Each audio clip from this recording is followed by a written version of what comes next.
Ladies and gentlemen, these are challenging times. I'll be sharing with you today some leadership strategies for the world in which we live. Corporate upheavals are taking place every day. What are the changes and what are the ways that we respond? The leadership challenge for us today is who can successfully make the changes. What does the organization believe in? What does your team believe in? Welcome to the network age. What used to be won by the biggest will now be won by the fastest, the most agile, the most flexible, the most responsive. We are living in a world of intense globalization. We are living in a world where everything is interconnected and interlinked. Major shifts are taking place, even as we speak, right before our very eyes.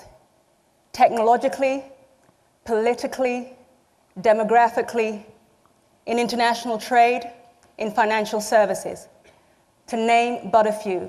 As leaders, we are always changing something. We're constantly causing change. New regulation, new processes, new procedures, perhaps a new computer system. The people that work for us need to change their skills. They also need to raise their understanding to the level that they can understand why we change and how we change. Companies that have been in existence for 60 to 100 years have literally disappeared overnight. Knowledge is both increasing and overwhelming, and it is predicted in the next decade, the global economy and business world will change on a scale not seen in 200 years.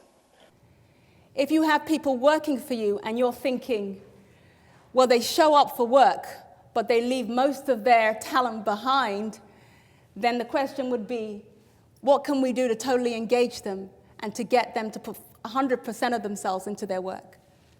All organizations, all companies that are successful, they've succeeded at identifying the things that they do better than anyone else. What's that for our team? What's the potential for our team? What's the potential for our organization? Personally, what's my core competence? Where do I have the potential to be great?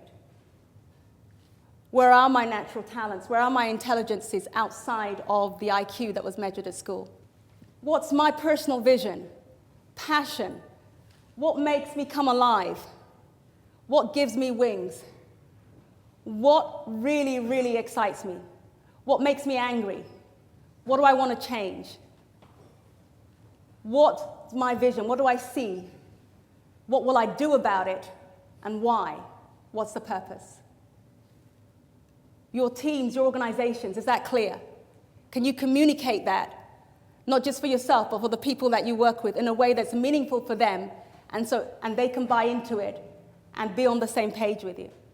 No longer can we be afraid to change things, to just stay static. So we'll have to have the courage to break things and then reintegrate, disintegrate, reintegrate, disintegrate. Making decisions, making choices, evaluating. It's going to require way above competence and IQ and even EQ. It's going to require a lot of wisdom as well as all the knowledge we have. If it's not broken, break it. If it's broken, fix it. The dangers of leaving something fixed is you don't change. And just like the dinosaurs, when they don't change, extinct, because the climate's changing, everything's changing outside you. We are privileged today to have on our panel 6 captains of industry and true masters of global change. Collectively, they represent over 100 years of leadership experience between them. And they will share with us in their own words how they are dealing with the hard facts of business life.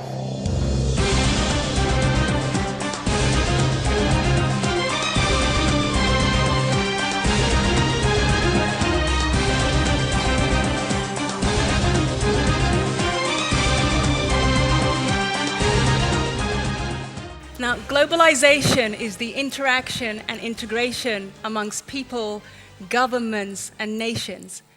It's not new. It's always existed.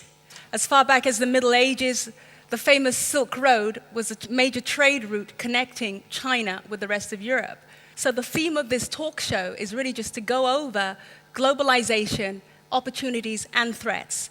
Would you please join me in welcoming the CEO and President of Orange Business Services, Barbara Dalibard, and the Vice President Benelux, Jeroen van Brussel. So good afternoon, everybody. I have to say that I am very happy and excited to be with you today. Allianz Swift is arguably one of the most global companies on the planet, and you've been particularly active in Russia. We see the rate of change and the acceleration that is involved. Now, Russia is a case in point. In less than 20 years, they've gone through economic, political, socio-cultural changes at a rapid pace. How does that affect your business operations? We are indeed truly a very global company. We are now working in business-wise in more than 209 countries. We are today developing a lot of new business in Russia, and obviously in developing that sort of business, we are facing a certain number of obstacles. The paradox really is that in trying to becoming more global, globalization means basically that you need to become more local. Dan, why did France Telecom decide to invest in Brazil? Really two reasons. Number one, Brazil is a large and growing economy. Okay, you're talking about $1.8 trillion economy that's growing around 5 or 6% a year. Dimitri, tell us, what are some particularly interesting and important points that we should be aware of for doing business in Russia? One of challenges is strong inflation that probably this year will exceed 12-13%. So if you invest in Russia, you need to expect to grow your business a lot because your costs would grow according to inflation ratio or even higher. If you plan to grow less than 20%, your costs will eat you up.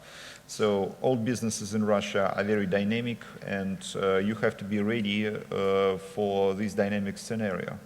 Because standing still in Russia means you lose. How do you become that strategic partner of the 21st century? How do we support our customers? And I would say directly, the culture is really important. I mean, don't try to expedite an order during World Cup in Brazil.